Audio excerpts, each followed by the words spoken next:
Fala aí pessoal, aqui é o professor Thomas Lins, sou enfermeiro do trabalho e hoje eu estou aqui com uma presença especial, a doutora Tatiane, advogada, que tem conhecimento em direito da saúde, para a gente estar batendo um papo aí sobre o Sistema Único de Saúde em relação à Covid-19, o coronavírus. Seja muito bem-vinda, doutora Tatiane.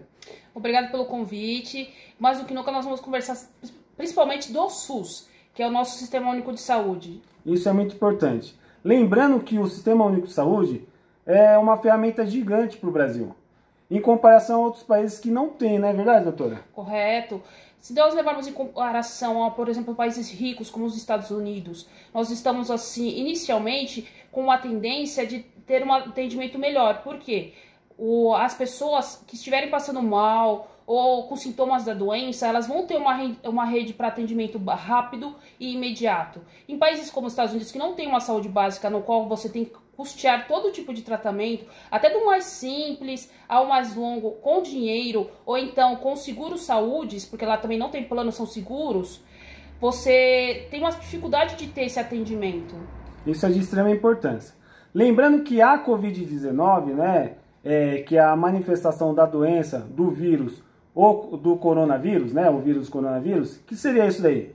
Coronavírus é uma família de vírus que provoca doenças respiratórias, né? Nenhuma dessas complicações que a gente entra é a pneumonia. Por isso que o Sistema Único de Saúde é primordial, principalmente na atenção primária.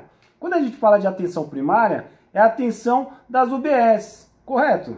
Sim, a saúde pública, ela funciona feito uma pirâmide. Você tem o atendimento básico, que são fornecidos pelos municípios, aos atendimentos que vão subindo como uma cadeia. E todos os três poderes são responsáveis. Os municípios, o Estado e a União, que seria o quê? O governo federal. E também o Distrito Federal, a gente não pode esquecer. Isso é muito importante. Lembrando que a gente já sabe o que é a Covid-19, que provoca doenças respiratórias. Lembrando também, doutora, que a gente está vendo aí muito uma questão de fake news, informações incorretas. Ai, ó, tô com a doença, como que eu posso ter uma questão de prevenção, como que eu posso me curar? Até chá, que a gente viu em redes sociais, o pessoal até incentivando não utilizar gel, que gel não serve para nada. Muita fake news. Como lidar nessa questão, você sendo advogada, e para a atenção da saúde pública, doutora? Eu acho que o mais importante é a gente fazer uma análise. Quando você recebe uma informação, utilize seu senso crítico. Se você acha ela muito absurda ou não, sempre faça uma verificação. Você pega essa mesma informação que te passaram, joga no Google. Você vai ver se tiver páginas dizendo sobre isso, ou vai ter páginas de verificação dizendo que essa informação é falsa. A gente sempre tem que verificar todas as informações que nos são transmitidas, ainda mais nessa época de fake news, que infelizmente as pessoas se utilizam de crises como essa que nós estamos passando no momento para propagar notícias falsas. E sempre lembrar que a gente tem que evitar esse tipo de coisa, porque você pode ser responsabilizado por crimes como calúnia e difamação.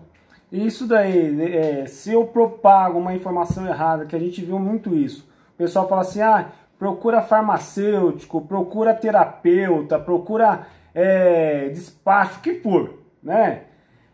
De forma totalmente incorreta e despreparada. O mais correto é o quê? Procure a unidade básica de saúde. Essas pessoas que passam esse tipo de informação, ela pode cair em alguma questão de crime, doutora? Depende da gravidade da informação. Como posso dizer, se for algo que propague ou dê início a um grande dano em cadeia, sim, ela pode ser responsabilizada pela informação falsa. E por mais, ainda mais se ferir outras pessoas, por exemplo, você começar a imputar para alguém uma responsabilidade criminal, ou então impor ou pôr palavras na boca da pessoa, coisas que ela não diz. Você pode responder por calúnia e difamação. Por isso tem que tomar muito cuidado e não propagar notícias falsas. Qualquer coisa que você for repassar, sempre verifique se essa informação é correta. Não transmita fake news, independe de onde você recebe, se você viu no YouTube, se você recebeu por WhatsApp, no Facebook, sempre verifique a natureza da informação. Isso é muito interessante, pessoal. E outra também, a gente tem ferramentas aí. Se eu quero ter uma informação precisa, sites seguros. O melhor site para você tirar toda a sua dúvida e esclarecer é o site do Ministério da Saúde, que traz uma cartilha, umas diretrizes de orientações sobre o Covid-19, né? Sobre o coronavírus. E além do mais, a Organização Mundial da Saúde, ela traz pra gente que esse caso, né, até abrindo um parênteses agora, que chegou um caso de pandemia, não é mais uma epidemia, que era uma questão regional, agora está no mundo inteiro. Então por isso é muito importante não propagar informações erradas. E o que diz pra gente a Organização Mundial da Saúde, né? Sim, a OMS, mais do que nunca, ao declarar essa semana a pandemia, ela faz isso por quê? Com qual intuito? Das pessoas cada vez mais se prepararem para dar um alerta para os países no qual ainda a doença não está tão grave, como, por exemplo, ocorreu na China, que eles ainda estão enfrentando esse grande problema, e agora a Itália, que são um dos grandes países atingidos. Vamos lá, vale lembrar o quê? Na Ásia, existem dois grandes países com esse problema, neste momento, que são os mais... que são a China e o Irã. Mas há países como a Coreia do Sul e Japão que eles estão com atenção específica. Tanto que o Japão está de sobreaviso sobre se vai acontecer ou não as Olimpíadas. Agora, a OMS declarou essa semana, o seu representante, que o grande epicentro no momento é a Europa. Porque a China já não é mais um epicentro, a Itália se tornou um epicentro e com isso os países ao redor da Itália estão com grandes surtos, inclusive a Espanha e Portugal, que já tem casos de óbito. Isso é interessante, porque a maioria também a gente começa a observar que são o público mais idoso, né? Que é acometido. Porque o que acontece? A gente fala que nossas crianças hoje, ela pode servir como vetor. Seria isso, doutora? Sim, nós vimos assim várias informações, a gente pode ver o ministro Mandetta, ele disse esses dias, o Dr. Wipp, que são os responsáveis pelas informações no nosso país, que as crianças elas funcionam como, imagine um mosquito da dengue, mais ou menos. Sim. É um comparativo, sempre assim uma analogia, tá, gente? Não pode esquecer. Não vai dizer que a criança é um mosquito, né? Tô fazendo aqui uma comparação para as pessoas terem mais ou menos assim o entender a linha, o raciocínio de como funciona.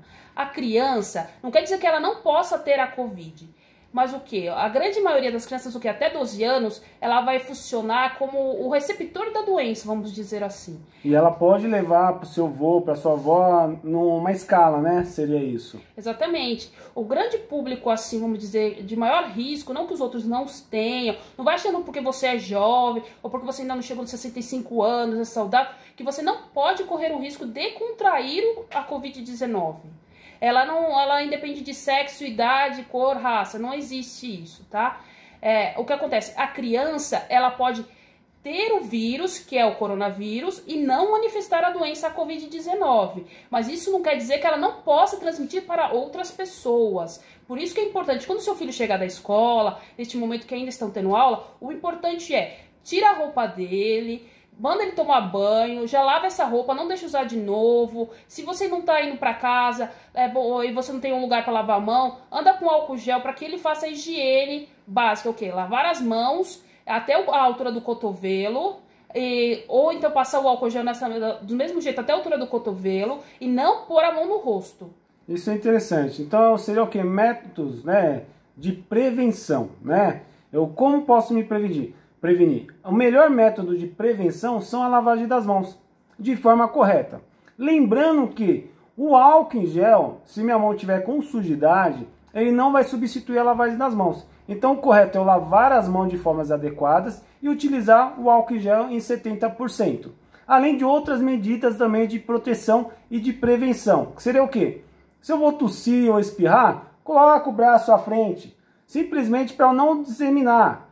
Porque se eu coloco as mãos de forma a proteger a boca e o nariz, quando eu for cumprimentar alguém, eu vou dar minhas mãos. Então vai ser um meio de transmissão, de disseminação do vírus. E para evitar aglomerações também de pessoas, né? Também não só o cumprimento, né? Porque você passa a mão no rosto, se você não tem lugar para lavar, você vai pôr em qualquer e outra superfície. Também a superfície, também não trocar objetos de uso pessoais, evitar esse contato nesse momento, tá? Lembrando também que quando a gente fala de prevenção, logo após eu vou estar deixando aí no link uma questão de lavagem das mãos corretas, porque a gente tem 5 momentos importantes de higienização das mãos, inclusive aos profissionais da área da saúde. Por quê? Segundo a portaria 3214/78, a norma regulamentadora 32, traz pra gente aí uns parâmetros de biossegurança. O pessoal da área da saúde, principalmente no município, que a gente tem que pensar uma questão municipal, é fundamental na questão de orientação à população. E nesse ponto, doutora, nesse caso de saúde primária, que a gente fala da UBS, né, até uma questão de UPAs também, quando a pessoa tiver sinais e sintomas presentes, como que tosse, dificuldade de respirar, febre alta, que são características da Covid-19, lembrar o quê? Como que eu posso orientar? Como que o meu município ele tem essa responsabilidade legal? Vamos lá, gente. A gente tem que lembrar que a gente tem o SUS. O SUS é o que? O nosso Sistema Único de Saúde. Ele foi previsto na Constituição de 88, que é a que está em vigor, que ela foi promulgada em 5 de outubro de 1988. Dos seus artigos de 196 ao artigo 200, ela diz quais são os deveres do Estado. E no seu primor ele diz o quê? Que a saúde é um direito de todos os cidadãos, sejam eles brasileiros naturais ou naturalizados, ou estrangeiros em território nacional, e que o Estado tem o dever de prestar este serviço, desde a saúde básica até a mais avançada. Vamos lá, a Covid ela é uma doença infecciosa, como nós sabemos. Então, o posto de saúde ele não vai conseguir te dar os basilares para, no caso de você estar realmente doente, com a doença já no estágio mais avançado, que seria a falta de ar, a febre. Aí você vai precisar de um atendimento mais específico, que você vai conseguir ultimamente no quê? Nas UPAs. Mas o primordial de tudo, se você não tiver realmente com sintomas graves, evite estar indo em UPAs, hospitais, UBSs, porque você corre o risco de transmitir o vírus para outras pessoas. O importante você que não está doente, é o que? Se vacinar. A vacina, infelizmente a gente sabe que há pessoas que dizem que elas não são efetivas, que elas fazem mal. Isso é mentira. Todas as vacinas, elas têm sua eficácia. O que as pessoas dizem, e não tem nenhum fator científico comprovado que elas façam mal. Mas sim, tem fatores científicos comprovados que a vacina ela é de grande ajuda para combater e prevenir doenças. Por isso, vá ao posto de saúde, atualize sua carteirinha de vacina, porque com a Covid-19, o mais importante de tudo é tomar a vacina no momento para gripe. E a gente está a portas do Ministério da Saúde começar a campanha de vacinação. E também se vacinar contra o sarampo. Não podemos esquecer desses tipos de doença. Isso daí é muito importante também, pessoal, para vocês verem. A vacinação, né, ela é o quê? Ela vai... a gente vai desenvolver anticorpos contra determinadas patologias, determinadas doenças. O Ministério da Saúde ela vai adiantar a campanha da vacina devido a esse estado de pandemia. Então é importante você se vacinar. Isso a gente tem que se preocupar.